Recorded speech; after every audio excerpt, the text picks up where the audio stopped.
স্বাগতম। মিডিয়া জগতে এসছি অনেকগুলো বছর হয়ে গেল। একদম গোড়ার দিকে আমাদের এখানে অনেক সেলিব্রিটিরা আসতেন, তাদের ইন্টারভিউ করতাম। অভিনেত্রী রত্না ঘোষালের সঙ্গে আমার খুব ভালো একটা পরিচয় সম্পর্ক ছিল। রত্নাদি আমাকে খুব ভালোবাসতেন। তো এখন ঘটনাচক্রে যেটা দাঁড়ালো যে রত্নাদি আমাকে বললেন যে একটা নতুন নাটক তিনি করছেন রংমহলে, তিনি পরিচালিকা, নীল মাধব। তো আমরা একটু বেশ সন্তর্পণে সে নাটকটা দেখতে গিয়েছিলাম। খুব ভালো লাগার জায়গা ছিল। তো নীল মাধব আর অন্য কিছুই নয়, এটা practically a story of Jagannath Dev. মানে জগন্নাথ দেবকে নীল মাধব বলা হয়েছে। তাকে কি করে তৈরি করা হলো, কিন্তু অত বছর আগেকার ব্যাপার, আর থিয়েটার আর প্র্যাকটিক্যাল জায়গাতে তার গল্প শোনার মধ্যে ফারাক তো একটা থাকেই। তো সেই ফারাকের জায়গা থেকে কিন্তু আজকে আরেকটু বিস্তারিত শুনবো। তার কারণটা হচ্ছে রথ এবং জগন্নাথ দেব দুটোই আমার খুব প্রিয়। মানে খুব আনন্দ পাই ছোটোবেলা থেকে সেই রথের মেলাতে যাওয়া। এখনও হয় কলকাতার বিভিন্ন শিয়ালদায়, নাগেরবাজারে গাছ কেনার একটা প্রবণতা থাকে। কিন্তু এই জগন্নাথ দেব তো মূলত উড়িষ্যার মানুষ বলে যে জগন্নাথ দেব আমাদের রাজা। আর আমরাও বলি, আমাদের কাছেও কিন্তু জগন্নাথ দেবের পুজো বা আমাদের একটু কিছু হলে পুরীতে বেড়াতে যাওয়া, এবং পুরীতে বেড়াতে যাওয়া মানে জগন্নাথ দর্শন তো বটেই। তার কিছু মহিমার কথা বা তার কিছু ঘটনাবলীর কথা আজ যার কাছে শুনবো, খুব ইন্টারেস্ট দিয়ে শুনবো, কারণ এটা আমার প্রিয় subject. Srimoyee, welcome. Thank you Prasanna. নমস্কার বন্ধুরা, সকলে ভালো আছেন অবশ্যই আশা করব। সামনেই রথ এবং একটা আনন্দের ব্যাপার, মানে বাচ্চা বুড়ো সকলেই রথকে একই রকম তারা আনন্দ পান। এবং আজকে বরং যেটা আলোচনা করি প্রসুন্দা, জগন্নাথের মহিমার কথা অনেক সময় অনেক জায়গায় আমরা শুনেছি, কিন্তু আজকে মানে মন্দির এবং তার ধ্বজা নিয়েও প্রচুর গল্প আছে, অলৌকিক মহিমার কথা। আজকে বরং দুটো জিনিস আমার বহুদিন ধরে কিউরিয়াসিটি ছিল, তো সেটা সাম্প্রতিককালে আমি কিছু উত্তর পেয়েছি। বিভিন্ন জায়গায় যাই সেখান থেকে। তো আমি একটা, আজকাল প্রচুর বাঙালি প্রসুন্দা ওই দুবাই, এদিকে সিঙ্গাপুর, মালয়েশিয়া ঘুরতে যান। তো আমি দেখেছি দুবাইয়ে যে অত বিশাল বুর্জ খলিফার মাথাতেও কিন্তু ঈগল বসতে আমি দেখেছি। ঈগলটা ওদের দেশের সিম্বল, আমাদের দেশের যেমন ন্যাশনাল বার্ড হচ্ছে ময়ূর। তো বুর্জ খলিফার মাথাতে আমি ঈগল বসতে দেখেছি, অন্য কিছু পাখিও দেখেছি, অত বুঝতে পারি না অত উঁচু থেকে। কিন্তু অদ্ভুতভাবে দেখেছি যে জগন্নাথ দেবের যে 800 বছরের পুরনো মন্দির, তার মাথায় কোনোদিন পাখি বসতে দেখিনি, না চক্রের ওপরে না সাইডে, মানে ওপরটায় নো পাখি। কেন? এটা নিয়ে আমার দীর্ঘদিনের একটা আগ্রহ ছিল, জিজ্ঞাসা। তো অতি সাম্প্রতিক সেটার উত্তরটা যেটা পেয়েছি, যেটা আমাকে সেটা আমাদের সবাইকে জানান। একদম জানাবো বলেই তো আজকে জগন্নাথ দেবের কথা বলছি, যে 800 বছরের পুরনো এই মন্দির, যেখানে কোনো সিমেন্ট, বালি, চুন, সুরকি কিচ্ছু দিয়ে গাঁথা নয়। কিভাবে হলো বলে দিচ্ছি। ঠিক যেভাবে আমাদের কিউবিক্স পাজলগুলো হয়, একটার গায়ে আরেকটা, একটার গায়ে একটা, ঠিক সেইভাবে। এবং সেই জোর, এত মজবুত জোর যে অত জোরে হাওয়া আসে সমুদ্র থেকে।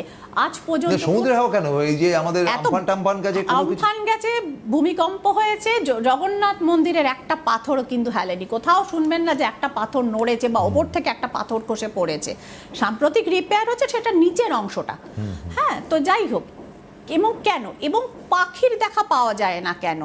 তো এইটাই যেটা আমি, আমাদের যারা বিজ্ঞানী ছিলেন বা সেই সময়কার যারা স্থপতি ছিলেন, তাদের মানে ইঞ্জিনিয়ারিং জ্ঞান আমাকে আশ্চর্য করেছে যে সমুদ্র থেকে এত তীব্র বাতাস বইছে এবং এইখানে সরাসরি ধাক্কা খায় নিচের ফেসটা করে, সোজা ওপরে উঠে যায় হাওয়াটা।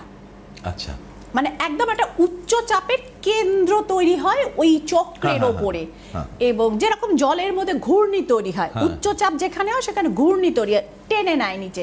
তো এই ওপরে বায়ুর একটি উচ্চচাপ সমুদ্র থেকে হাওয়া গিয়ে সোজা ওপরে উঠে যায় এবং ওখানে ঘূর্ণি তৈরি হয়। এবং পাখিরা হচ্ছে প্রচণ্ড ইন্টেলিজেন্ট, তারা জানে ওই ঘূর্ণির মাঝখানে পড়লে আছড়ে পড়বে এবং প্রাণটা যাবে, সুতরাং তারা ওই জায়গাটা অ্যাভয়েড করে চলে। এবং এই কারণেই কিন্তু ইভেন ওর ওপর দিয়ে প্লেন অবধি যায় না। পাখিরা তো প্রাকৃতিকভাবে জানে। কখনো কোনো এরোপ্লেন চোখে পড়েছে আপনার জগন্নাথ মন্দির চূড়ার উপর? দেখিনি হয়তো ওরম ভাবে। আমি বহুদিন ধরে দেখছি, মানে কি ব্যাপারটা কি, এত মন্দিরের ওপর দিয়ে যায় কিন্তু পুরীতে জগন্নাথ মন্দিরের ওপর দিয়ে কোনো প্লেন পাস করে না।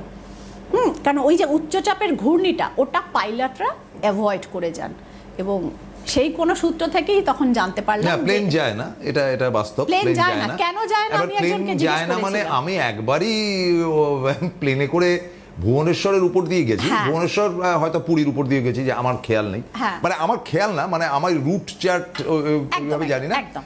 সেটা হচ্ছে কি চেন্নাই টু কলকাতা। হ্যাঁ, চেন্নাই টু কলকাতা। দুবার- চেন্নাই টু দুবার গেছি। কলকাতায় আমিও যাতায়াত কিন্তু করি, কিন্তু চেন্নাই ওইখান দিয়ে কখনোই- কলকাতা, চেন্নাই কলকাতাতে কখনো খেয়াল না। করিনি অতটা না, যে আমি ওইটাই বললাম। এবং Exactly. আমার তো বিভিন্ন প্রফেশনের ক্লায়েন্ট আছেন, তার মধ্যে যেরকম ধরুন তাজমহলের উপর দিয়েও তো প্লেন যায় না। সেটা আমি খেয়াল করিনি কোনোদিন। আবার শুনেছি। আবার আবার দু একজন পাইলট ক্লায়েন্ট পেলে আবার জিজ্ঞেস করবো যে ওটার ওপর দিয়ে যায় কিনা, আচ্ছা, আচ্ছা। সেখানকার কি ব্যাপার আছে। ঠিক আছে, ঠিক। তো কিন্তু জগন্নাথ মন্দিরের ওপর দিয়ে যায় না। তো ওইটার ডিউ টু হাওয়ার ওই ঘূর্ণি, এটা অসম্ভব একটি মানে সেই সময়কার একটা স্থাপত্যের একটা দারুণ জ্ঞান। দ্বিতীয় জিনিস আরেকটি যেটা মহিমা, সেটা হচ্ছে যে যেদিন রথযাত্রা শেষ হয়, অর্থাৎ পুনর্যাত্রা, উল্টো রথ হয়ে এসে জগন্নাথ এবার নামবেন, মন্দিরে যাবেন, মাসির বাড়ি থেকে মাসির বাড়ি থেকে এসে তিনি দাঁড়ালেন এবং তাকে কোলে করে মন্দিরে নিয়ে যাওয়া হবে। পুরোহিত পান্ডা সব প্রধান পুরোহিত আসলেন। সেই সময় 10 থেকে 15 জনের একটা দল একটা বিশাল ঘোড়া, মানে কুঁজোর অনেক বড় বড় ঘোড়া, মানে কাঁধে করে বয়ে আনেন, এবং প্রায় ট্রলি টাইপের একটা কিছু করে, কিন্তু পুরোটাই কোনো যন্ত্র না, কোনো যন্ত্রবাহিত না বা কোনো গাড়ি বাহিত না, মানুষ ওটাকে পিঠে করে নিয়ে আসেন। সেইটার মধ্যে থাকে অসম্ভব সুস্বাদু একটি পানীয়, যেটা তৈরি হয় দুধ, ওই রাবড়ি জাতীয় মানে খোয়া ক্ষীর টাইপের, বেলের পানা, কলা, হ্যাঁ, এই এবং কিছু সুগন্ধি মশলার গুঁড়ো, সেইটা দিয়ে সুগন্ধি একটি বিশাল ড্রিঙ্ক ওইটার মধ্যে করে আনে, এবং সেইটাকে তারা সবাই মিলে ধরে প্রভু জগন্নাথের মুখের কাছে তুলে ধরেন, এতটাই উঁচু, এবং জগন্নাথের মুখে সেই পানীয়টি যায়, দেখা যায় জগন্নাথের মুখ থেকে এরকম গড়িয়ে পড়ছে আচ্ছা। পানীয়। হ্যাঁ, প্রচুর মানুষ দেখেছেন। কিন্তু ওটাকে বলা হয় অধর পানা, যেহেতু তার ওষ্ঠ টাচ করে, অধর টাচ করে, অধর পানা বলা হয়। তারপর প্রসুন্দর একটা অদ্ভুত ঘটনা ঘটে। সেই পানাটিকে তারা এবার নিয়ে চলে যান রথের সামনে, এবং রথের গায়ে ওটাকে আছড়ে মেরে ভেঙে দেওয়া হয়। কোনো মানুষ, কোনো ভক্ত, ইভেন পান্ডা পুরোহিত ওটার প্রসাদ কেউ গ্রহণ করেন না, এবং প্রধান পুরোহিত অনেকেই আছে, পান্ডারা পা দিয়ে মারিয়ে দেন ওটাকে। ওইটাকে ওটাও আমি একজনকে জিজ্ঞেস করেছিলাম যে এই ঘটনাটা কেন ঘটে। তখন তারা আমাকে যেটা বলেছিলেন যে ম্যাডাম, এই জগন্নাথ তো শুধু জগতেরই নাথ না, শুধু জীবিত মানুষের ওপরেই যে ওনার অধিকার বা ভক্তি সেই তারা মনে করে তা না। এমন তো অনেক মানুষ আছেন যারা আত্মঘাতী হয়, অশরীরী হয়ে গেছে, অপঘাতে হয়ে মৃত্যু হয়ে গেছে। তো রথের যেই লক্ষ লক্ষ ভক্ত সমাগম, সেখানে তো আমরা মনে করি তাদেরও অদৃশ্য উপস্থিতি থাকে। তো ওনার যে প্রভুর যে প্রসাদ, সেটা তো আমরা সকলে মিলে আনন্দ করে খাই, প্রসাদ গ্রহণ করি, কিন্তু যারা অতৃপ্ত আত্মারা তারা কি প্রভুর কাছ থেকে বঞ্চিত থাকবে?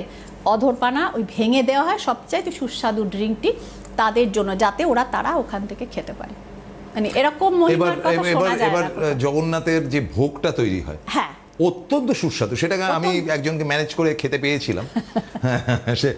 তিনি একটু বেশ সমৃতম্বী, ভীমসেন পান্ডা ছিল তার নাম। আচ্ছা আচ্ছা, বৃদ্ধ। ভীম পান্ডার নাম আমরাও শুনেছি, দেখতে পাইনি। তার ছেলে এসেছিল, বললো যে আমি বাবার প্রসাদ এনে দেবো। হ্যাঁ হ্যাঁ, তাই আমি বললাম যে সেটা হলে তো খুবই ভালো হয়। একদম। বলে আপনারা থাকুন, আমরা এনে দেবো। দুর্বল আমাদের হোটেলে এনে দিয়েছে।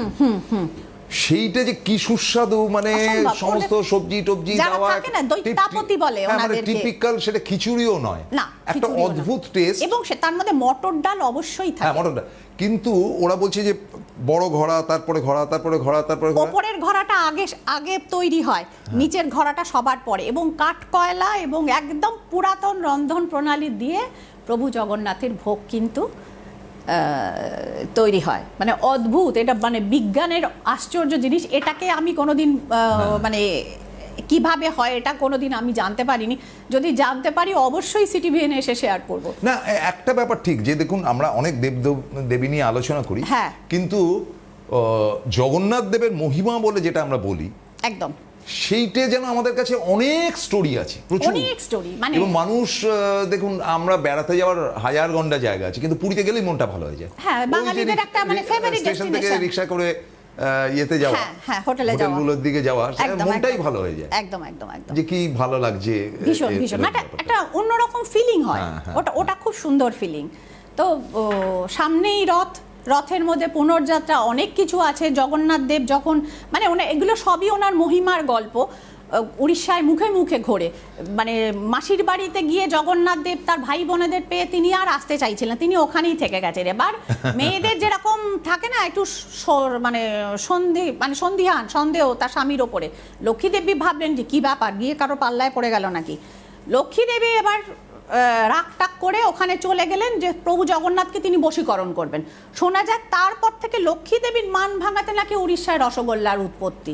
তাই নাকি? হ্যাঁ, জগন্নাথ লক্ষ্মী দেবীকে রসগোল্লা খাইয়ে তুষ্ট করেছিলেন যে আমি ফিরছি। হ্যাঁ, মানে ধরা পড়ে যাওয়া স্বামী যেরকম করে থাকেন। তো আমার খুব মজা লেগেছিল গল্পটা। এমনিতে বশীকরণ এই জিনিসটা নিয়ে আমাদের অনেক প্রোটোকল রয়েছে ইত্যাদি প্রভৃতি, কিন্তু স্বয়ং লক্ষ্মী দেবী যেখানে জগন্নাথকে বশীকরণ করতে গেছিলেন যে আমার স্বামী, বলে না মেরা পাতি সির্ফ মেরা হ্যায়, তুমি ভাই বোনেদের সাথে অনেকদিন সময় কাটিয়েছো। জগন্নাথের সঙ্গে তো তার বোনও ছিল সুভদ্রা। হ্যাঁ, তা থাকলে জগন্নাথ কৃষ্ণেরই আরেকটা রূপ। এখন কৃষ্ণের এই লীলা তার দুষ্টুমির কাহিনী সারা পৃথিবী জানেন। এখন মানে সেই আমাদের কৃষ্ণ এখন সেই সাহেব সুবোধের পাল্লায় পড়ে ইস্কনের হে কৃষ্ণা করতে করতে তারা তো ঢোল বাজিয়ে সারা বিশ্বে করছেন এবং একইভাবে নাচছেন। সেখানে কালো আর ধলোর কোনো ডিফারেন্স নেই, হরে কৃষ্ণা করে তার কাছে মানে এরকম মাতোয়ারা হতে প্রসন্দা। মানে আমরা তো বহু দেবতার পুজো করি, বিশ্বাস করি, ধ্যান জপ করি, প্রার্থনা করি, কিন্তু এরকম মাতোয়ারা হয়ে নাচ গান করতে এবং ডিফারেন্ট সম্প্রদায় খুব একটা দেখা যায় না। কিন্তু এটা কিন্তু ঘটনা, সত্যি এটা কিন্তু একটা ঘটনা। তবে এরা মানে মায়াপুরের এরা কিন্তু সিরিয়াস, ভয়ঙ্কর সিরিয়াস এবং খুব শুদ্ধভাবে, এবং ওরা কিন্তু স্বতন্ত্র, মানে সাহেব আছে, একদম একদম এরা বৈষ্ণব এবং নিজেদের নাম, আইডেন্টিটি, ইভেন তাদের সমস্ত সরিয়ে দিয়ে যে পুরনো, হ্যাঁ মানে পুরো নতুন পরিচয় এরা বাঁচে, মানে সেটাও কিন্তু কম নয়। হ্যাঁ, মানে আমি এমনও শুনেছি যে বহু আমেরিকান সন্ন্যাসী, সন্ন্যাসী মানে দাড়িওয়ালা নয় নিশ্চয়ই, খুব সাধারণ চেহারা এবং ন্যাড়া মাথা, হ্যাঁ ন্যাড়া মাথা থাকতে পারে, চুল থাকতে পারে, তার কোনো এ নেই। এদের মৃত্যুর পরে এদের কিন্তু পোড়ানো হয়। হ্যাঁ, কারণ এই জীবনটাকে তারা নিজের করে নেন, তো তাদের দফন করে না। মানে খ্রিস্টানদের যেটা মানে ধর্ম থেকে ওরা বেরিয়ে এসছেন এবং সম্পূর্ণ বৈষ্ণব হিসেবে। আমাদের ফোন রয়েছে, নিয়ে নেব। হ্যালো, হ্যাঁ বলুন। হ্যাঁ, মালদা থেকে রাখি ধর বলছিলাম। কোথা থেকে? হ্যালো, মালদা থেকে। মালদা ধর, হ্যাঁ ধর, রাখি ধর। হ্যাঁ বলুন, আপনার নিজের তো? হ্যাঁ, নিজের সম্বন্ধে। হ্যাঁ, ডেট অফ বার্থটা বলবেন। ডেট অফ বার্থটা রাখি 10/8/1995। 10/8/1995। 95 রাখি 1 থেকে 9 এর মধ্যে একটা নাম্বার বলুন। 6 আচ্ছা, আর প্রিয় রং? সাদা। কি জানতে চান এবার বলুন? আমার বিয়ে সম্পর্কে। বিয়ে কি দেখাশোনা চলছে? হ্যাঁ চলছে, দেখাশোনা চলছে। একটু জোরে বলবেন। ওনার বয়স এখন 31, এখনো বিয়ে হয়নি। কেমন কি করব, কিভাবে এগোবো, পার্সোনালি সমস্যা আছে, সেটা আর কি। আসতে পছন্দ হচ্ছে না। আচ্ছা, ঠিক আছে, আমি দেখে বলছি। ডেস্টিনি নাম্বার কত বেরিয়েছে প্রশ্ন? 6 তো? ওকে, রাখি। আমি বলছি যে কবে বিয়েটা হবে। একটু হোল্ডে থাকুন কেমন? হ্যাঁ।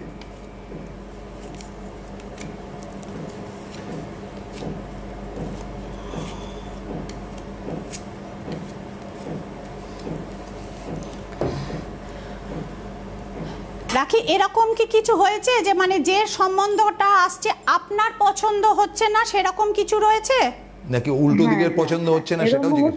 এরকম হয়েছে?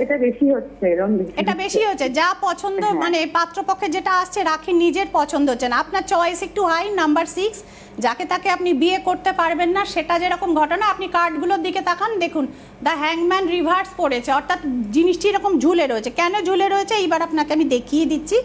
এই যে সিক্রেট কিছু বাধা তৈরি করা রয়েছে বা ইভিল আইস কিছু রয়েছে, এটা নিজের ব্লাড গ্রুপের মধ্যে, এর থেকে বেশি এখানে আমি বলতে পারবো না।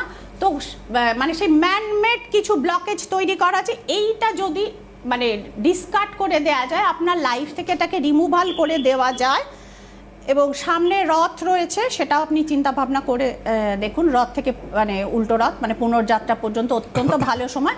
এই বছরের শেষের দিকের মধ্যেই যোগাযোগটা কিন্তু রয়েছে, যথেষ্ট ভালো বিয়ে হবে। শুধু আপনার মঙ্গলটাকে এবং শুক্রটাকে একটু মানে মঙ্গলটাকে একটু কন্ট্রোল করতে হবে এবং শুক্রটাকে আরেকটু পাওয়ার আপ করতে হবে। ব্যাস এই দুটো জিনিস করে এই সিক্রেট এনিমিসটাকে রিমুভাল করে দিলে কিন্তু নভেম্বর ডিসেম্বর নাগাদ বিয়ে হয়ে যাওয়ার 80% চান্স রয়েছে।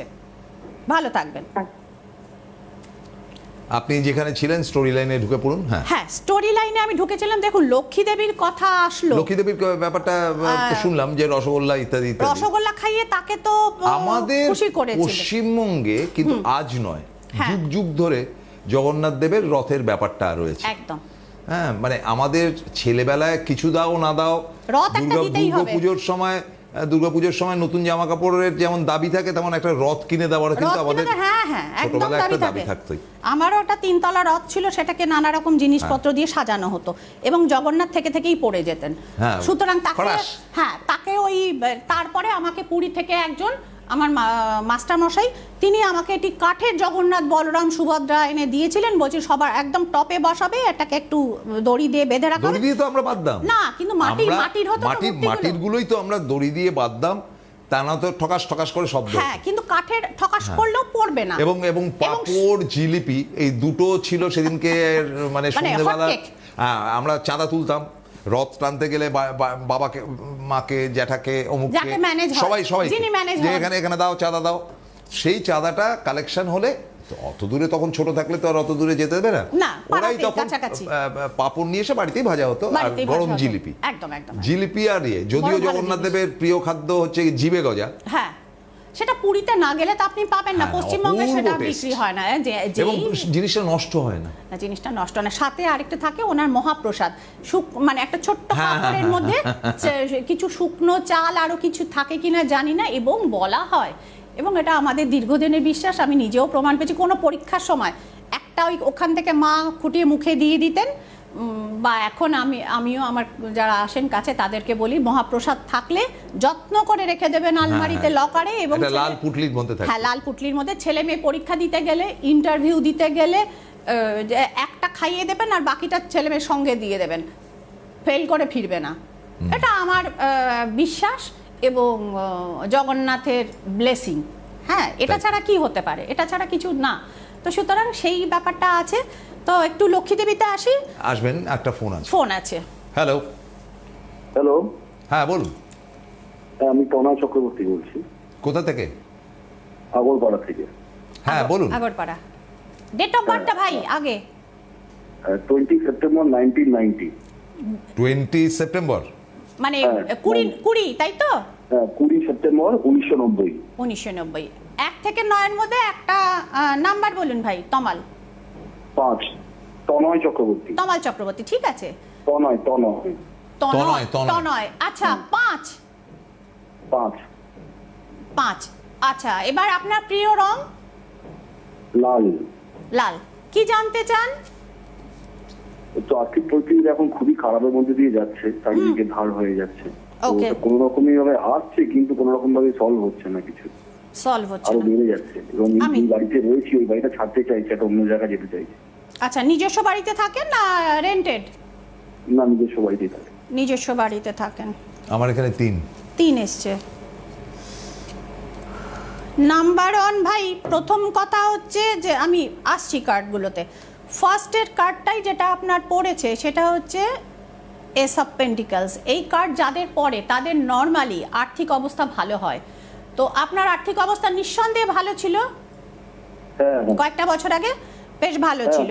তো কিন্তু আপনার যে বাড়িটা আপনি রয়েছেন, সেই বাড়িটার বাস্তুর কিছু বড় সড়ো গন্ডগোল রয়েছে, এবং specially on south West better to say, দক্ষিণের দক্ষিণ পশ্চিম দিকে বাস্তুজনিত সমস্যা। কারণ এনার লাইফে অর্থনৈতিক সমস্যা এবং লোন হওয়ার কথা নয়। আশ্চর্যভাবে হচ্ছে বাস্তু এখানে দায়ী, এবং রাহু এবং বাস্তুর প্রতিকার কিন্তু আপনাকে করতে হবে। সেই দুটো জিনিস করতে পারলে আপনার যেরকম আগে কোনো রকম টেনশন ছিল না অর্থনৈতিকভাবে, সেই জিনিসটা আপনি আবার ফিরে পাবেন। এবং আরেকটা জিনিস, মঙ্গলটাকে একটু বুস্ট আপ করে দিতে হবে, কারণ রাহুকে রিকভার করলে আপনার জায়গাটা হয়তো ঠিক হবে, কিন্তু মঙ্গলটা বুস্ট আপ করলে সেই জিনিসটা মানে গ্রাস থেকে তাড়াতাড়ি আপনি রেহাই পাবেন। ঠিক আছে, এই দুটো জায়গা আপনি একটু করে নিন, বাস্তুটা ঠিকঠাক করলে অনেকখানি আপনার রিকভারি হয়ে যাবে। ভালো থাকবেন। এই দেখুন এনার ফাইন্যান্সিয়াল ড্যামেজ চলছে, তাহলে বরং দুটো টিপস বলে দিই যাতে আপনাদের ফাইন্যান্সিয়াল কানেকশনটা বেশি হয়, বাট ভালো অর্থ হাতে আসে। ফার্স্ট অফ অল, আপনার বাড়ির আলমারি কোথায় রয়েছে সেটা আগে দেখে নিন। আলমারি অর্থাৎ যদি লোহার আলমারি, প্রচুর মানুষের লোহার আলমারি থাকে, লোহার আলমারি যদি আপনার থাকে সেই আলমারিটিকে আপনি প্লেস করুন বা আপনারা প্লেস করুন আপনার ঘরের সাউথ ওয়েস্ট কর্নারে, অর্থাৎ যেটা রাহুর কর্নার, নৈঋত কোণ। এবং যেখানে লকারটা রয়েছে লকারের ভেতর মিরর ফিটিং করুন, অর্থাৎ আয়না ফিটিং করুন, করে একটু টাকা পয়সা বা অন্তত একটা জুয়েলারি হলেও ওই আয়নাটা সামনে রাখবেন যাতে সেটা রিফ্লেক্ট করে আয়নায়। এবং এই জিনিসটি, এই মিরর এফেক্ট আপনার টাকা পয়সা এবং আপনার জুয়েলারিকে বহুগুণ বর্ধিত করবে। ফলো করে দেখুন, অবশ্যই উপকার পাবেন। কারণ ব্যাপারটা জিনিসটা কি, লোকে শোনেন, শুনে তারপরে ভুলে যান, কিন্তু করে দেখতে হবে। প্রচুর মানুষ উপকৃত, আমি 20 বছর ধরে এই জিনিসটা বলে যাই, হ্যাঁ, আমার কাছে যারা আসেন। তো আজকে শেয়ার করলাম আপনাদের সাথে। আপনারা যারা ওপারে রয়েছেন প্লিজ ডু ফলো। শুধু শুধু হতাশায় ডুবে এটা সমস্ত যাদের অর্থনৈতিক চাহিদা রয়েছে, হিন্দু, মুসলিম, শিখ, খ্রিস্টান, কারোর জন্য শ্রীময়ীর নিয়ম আলাদা হয় না, এটা প্রত্যেকের জন্য অ্যাপ্লিকেবল, ইউনিভার্সাল নিয়ম। এটা ওয়েস্টার্ন অ্যাস্ট্রোলজির একটি নিয়ম। কাজে করে দেখুন, করুন, অ্যাটলিস্ট 3 থেকে 4 মাস করুন, তারপর রিপোর্ট করুন শ্রীময়ীদিকে। আরেকটা জিনিস বলে দিচ্ছি, আয়নার কথাই যখন হচ্ছে, মিরর একটি এমন জিনিস যেটা বলে না, যেটা অনেক গুণ জিনিস বাড়িয়ে দেয়। সেই জিনিসকে অ্যাপ্লাই করুন যদি আপনার বিজনেসের জায়গায় বা অফিসের জায়গায় যদি ক্লায়েন্টের সংখ্যা কম হয়, কাস্টমার যদি কম হয়। আপনার উত্তর দিকের দেওয়ালে, আপনার বিজনেস সেন্টারে হতে পারে, আপনার যদি নিজস্ব অফিস থাকে সেখানে উত্তর দিকের দেওয়ালে এমন সাইজের একটা মিরর লাগাবেন, মানে ধরুন আপনার হাতটা দুদিকে আপনি খুললেন, যেরকম আমি দেখাচ্ছি, সোজা করে খুললে ভালো, নাহলে ক্যামেরা থেকে কেটে যাবে। তো দুটো হাত দুদিকে সোজা করলেন এবং তার থেকে অন্তত 1 ফুট 1 ফুট, বুঝতেই পারছেন আয়নাটা আয়তাকার হবে। তো সুতরাং সেই জিনিসের উল্টো দিকে আপনি বসুন এবং আপনার প্রতিবিম্ব সেখানে রিফ্লেক্ট করবে, আপনার দোকানে যারা কাস্টমার আসবেন তাদের প্রতিবিম্ব রিফ্লেক্ট করবে, বলে না মিরর এফেক্ট বহুগুণ বর্ধিত করে। তো এইটাও করে দেখুন, দেখবেন টাকা পয়সা কিন্তু হিউজ রেটে আসছে। এবং এটা কি মানে সবার ক্ষেত্রেই আপনি বলছেন? সবার ক্ষেত্রে প্রয়োজন, নারী, পুরুষ, ট্রান্সজেন্ডার, হিন্দু, মুসলিম, শিখ, তারাও তো মানুষ। যাই হোক, হ্যাঁ, তো সুতরাং মানে প্রত্যেকে করতে পারেন, আমার সব ধরনের ক্লায়েন্ট আছে। তো সুতরাং এটার মধ্যে, এবং টাকার দরকার তাদেরও আছে, আমার আছে, আপনার আছে, তাদের আছে, যারা উল্টো দিকে বসে টিভি প্রোগ্রাম দেখছেন তাদেরও আছে। তো সুতরাং যাদের দরকার থাকে তারা এই নিয়মটাকেও ফলো করুন। আর যারা বাড়িতে একটু শান্তি চান তারা আপনাদের সাউথ ওয়েস্ট কর্নারে, যদি বেডরুম হয় আরও ভালো, একটি সাদা ফুলের যে কোনো গাছ, আর যদি স্পেসিফিক বলি তাহলে পিস লিলির গাছ কিন্তু রাখুন, দেখবেন পরিবেশে শান্তি আসছে, লক্ষ্মীও থাকছেন। লক্ষ্মী প্রাপ্তির সঙ্গে রথযাত্রাকে মিলিয়ে আজকের অনুষ্ঠান শেষ করতে হচ্ছে। সোমবার দিন ঠিক 1:35 মিনিটে আমরা ফিরে আসব। ততক্ষণের জন্য আমাদের বিদায় জানাচ্ছি। নমস্কার।